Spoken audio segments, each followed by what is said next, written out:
So we are back here on Friends World. This is the first half hour. Wow, I really messed up there. My apologies. This is the last half hour of the first hour here. That's a tongue twister. Alright, so let's get into this. Where I think the NBA stars will go. Now, I have predicted NBA stars in the past, and I've been pretty right. Predicted LeBron would go to Miami in 2010. Nailed it. Predicted LeBron would come back to Cleveland in 2014. Nailed it. Predicted LaMarcus Aldrige would go to the Spurs in 2015. Nailed that. Predicted KD would go to Golden State in 2016. Predicted that. 2017, I can't think of any big name free agents. 2018, I missed on Paul George. I thought Paul George would be a Laker. I missed on LeBron. I thought LeBron would. I was between Philadelphia and Cleveland. That way, it wasn't even in the picture for me. At first, I thought it was going to be Philly. Then at the last second, I thought, no, he's going to stay in Cleveland. And he ended up bolting to LA.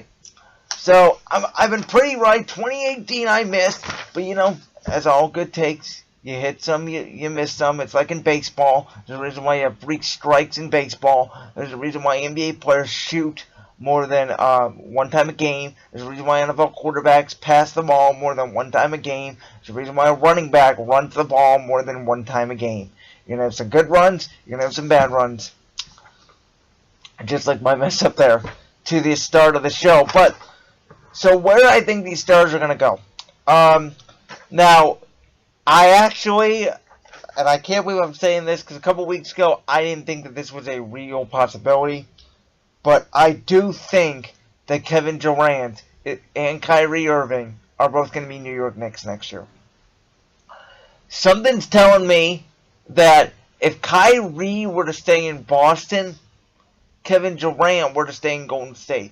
I think they either both go or they both stay in their current places. Or maybe Kyrie would go to New Jersey. But I think if Kyrie isn't on board in New York, KD's not going.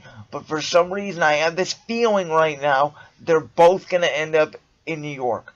Now, if I was Kevin Durant personally, I would stay in Golden State. No team has ever won 4 straight championships since Bill Russell.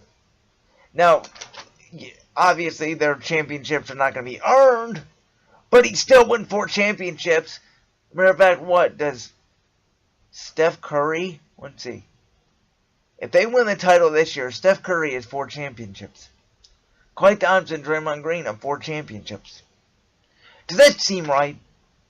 See, this is why we can't use championships as the argument of the greatest player ever. What if Golden State, I'm just using this as a hypothetical, what if Golden State stays together and wins 5 straight championships? Well, Curry tied Michael Jordan. He's the greatest ever. No. Do you guys get it? See, what I'm telling you today, the theme of the show, context, as my man Shannon Sharp would say. The man that says LeBron James, born 12/30/1984, to one Gloria James, and undisputed every Monday through Friday, 9:30 in the noon, FS1. We talk context on this show. Skip! Well, guys, I'm talking context to you right now. Again, Michael Jordan won 6 championships in a league where no team was as good as this Golden State team. LeBron won 3. And by the way, LeBron didn't start the super team building. Boston did in 2008. LeBron built that super team Miami to take down that Boston team. Don't say he did. That's fact. That Boston team was running the NBA. Now, the NBA wasn't as dominant at that time, obviously. Boston, though, made it to 2 out of the last 3 finals. And, you know, in 2011, 2012, and 2013, well, 2011, 2012, 2013, he took down Boston. 2014, they became the Nets. But LeBron's the reason why that Boston team didn't become a dynasty. So Golden State's the reason why LeBron's considered the GOAT right now. Because, well, if Golden State didn't exist, even if they were just the 3 of them, if KD and Cousins weren't there, I believe LeBron would have 5 championships. I'm being honest with you. So, I just, people want to make this narrative because they love a player. I love LeBron James. And again, this is my whole point of why are we arguing, people? You think LeBron's the greatest? Well, I would. And somebody else would think Michael Jordan's the greatest? It's a lose-lose argument, so we don't talk about it. We can debate it for 5 minutes, but at the end, okay, you're right, the end. not about arguing with people anymore. But I'm going to tell you right now, Durant should stay in Golden State. I think it'd be funny, because I don't care about the NBA anymore. Clearly the NBA is showing all they care about is money and having the Warriors as their dynasty. That's what they care about. So the NBA wants Durant to stay. The Cavs stink so bad, it doesn't even matter. The Cavs are going to find a way not to get Zion Williamson because they're the Cavs. So, just let KD stay in Golden State, man. But I don't think that'll happen. I think Kyrie and him go to the Knicks. Now, here we go.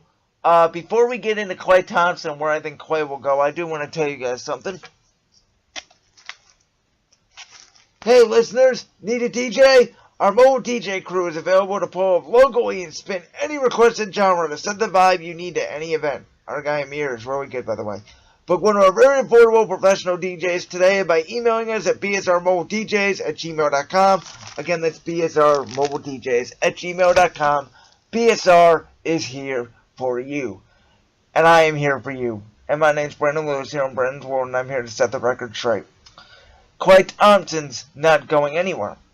Klay Thompson's going to be a Golden State Warrior. There's no reason for him to leave. Why would he leave that way? Think about it. If KD, especially if KD stays, there's no reason for him to stay. There's no reason for him to make max money, okay? I don't understand this narrative of, well, I need to make the max money. Do you know how much money you make already? Look, these MLB players. Bryce Harper still isn't signed. Oh, he's looking to make $300 million. You know how much I would love to make $300 million playing baseball? You know how much I would love to make $1 million playing basketball? And these guys are fighting over a couple $1,000,000. To me, it's pathetic. Okay? But Klay, think about winning. I've always said winning over money is the best attitude. Klay, you need to think about winning. You will stay in Golden State.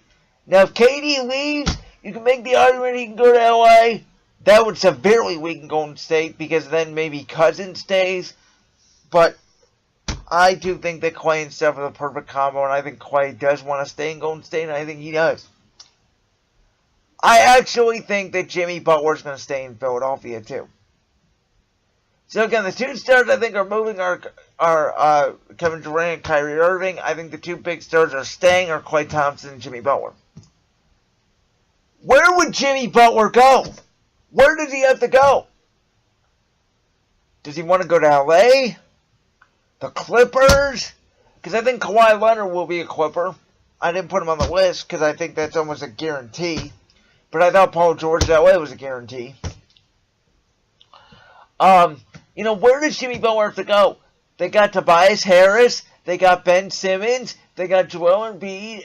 And I think the Sixers are the best team in the East. I think the Sixers will end up winning the East this season. Now, again, they're still babies, so maybe they choke again against Boston. But if they rise, I believe that Philadelphia is better than Boston. I know they never play well against Boston. I know Boston's a bad matchup for them. But I am under the belief that Boston's actually better without Kyrie, with Scary Terry in the lineup, because we saw it last year.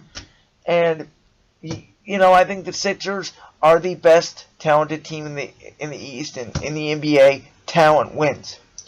Okay? The Hawks. Remember in 2015, the Hawks, the great Hawks team with ball movement, Kyle Korver, Jeff Teague, Ken Bazemore, Al Horford. Forget who their power forward was.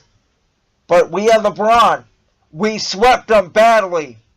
By the way, I'm reading this book right now called 0-2-1-6, the story of the 2016 Cleveland Cavaliers. There's so many stories on David Blatt and LeBron for the first two chapters that I will get to once I'm done finishing the book. I don't want to spoil it now. But, even with the LeBron-David Blatt dysfunction, the Cavs swept them because they're the best player on the planet. Golden State had more talent than the Cavs when KD joined them. That's why they won. Golden State had more talent the first year when Kyrie and Love were hurt. That's why they won. The Cavs had more talent when all three were healthy. That's why they won. It's not rocket science. Talent wins in the NBA. 2014, the Heat were old. It was only LeBron versus Spurs, and the Spurs' big three was better than just LeBron. Their bench was better than Miami. They were the better team. They won. 2013, Miami was better. 2012, Miami was better than OKC. 2011, maybe the one exception. I don't know if that Dallas team was more talented than Miami, but I do know that LeBron choked in those finals. And they didn't have Wade or Bosh. They didn't show up. So maybe you can make that argument. But again, the Sixers, they're going to be coming. Their motto is here they come. They're going to be the best team in the East for years to come, I think, unless LeBron comes back to Cleveland in 3 years, which could be a possibility. But for the next couple of years, I think the Sixers are the best team in the East. I'm not buying Milwaukee. I've never been a fan of Giannis Antetokounmpo. I think he's overrated. I think he's a complimentary star. What? You didn't say that. Can Giannis Antetokounmpo... Well, again, let's do my fantasy draft idea. Let's take the whole league even. Let's say LeBron's alone, Kevin Durant's alone, Steph Curry's alone, Kyrie Irving's alone. Do you get the feel of this? Is Giannis Antetokounmpo a top 5 NBA player? No. I said it before. There's only 3 players in the NBA I think that could carry a championship alone. LeBron, Durant, maybe Steph Curry. The rest can't. James Harden can't. He chokes. Russell Westbrook can't. He chokes. Giannis Antetokounmpo has never been that good. Now, Ben Simmons can't shoot, but Ben Simmons is always going to have a star next to him unless we do the fantasy draft. Ben Simmons is such a threat because he can pass, rebound, and score inside because you can't handle him, Joel Embiid, and now you got the outside threat of Jimmy Butler and Tobias Harris. That's why Ben Simmons is effective. It's because they do run the offense for Joel Embiid, and then when you double him, Ben Simmons can just cut inside, or you can kick it to the wing with Jimmy Butler or Tobias Harris. But again, Giannis Antetokounmpo, he's not that good. He's good this year because LeBron's not in the East. Look at the East. Why do you think the East is so competitive this year? Because LeBron's not there. LeBron ran that East. The Bucks last year, I'm trying to think. What seed were the Bucks last year? Weren't they? Oh, yeah, the 8th seed, I believe, right? Because let's see, Boston... Or no, I think they were the 7, because I think Boston was the 2. My memory is pretty... yeah, Toronto was the 1. Boston was the 2. I know we were the 4, obviously. Who was the 3? The 3 was Philadelphia. It was Philadelphia against Miami. I remember that. Boston did play Milwaukee, yeah, so they were the 7. Okay. I just wanted to clarify that. But again, they were the 7th seed. Hey guys, this is Brandon Lewis from Brandon's World here. Make sure you leave a like and comment right down below. And make sure you check out the show every Saturday from 10 to noon on BuckStowRadio.com, the Tune app, or right here on the YouTube channel. Thanks, and you guys already know. See ya! It's out of here. It's Brandon's World.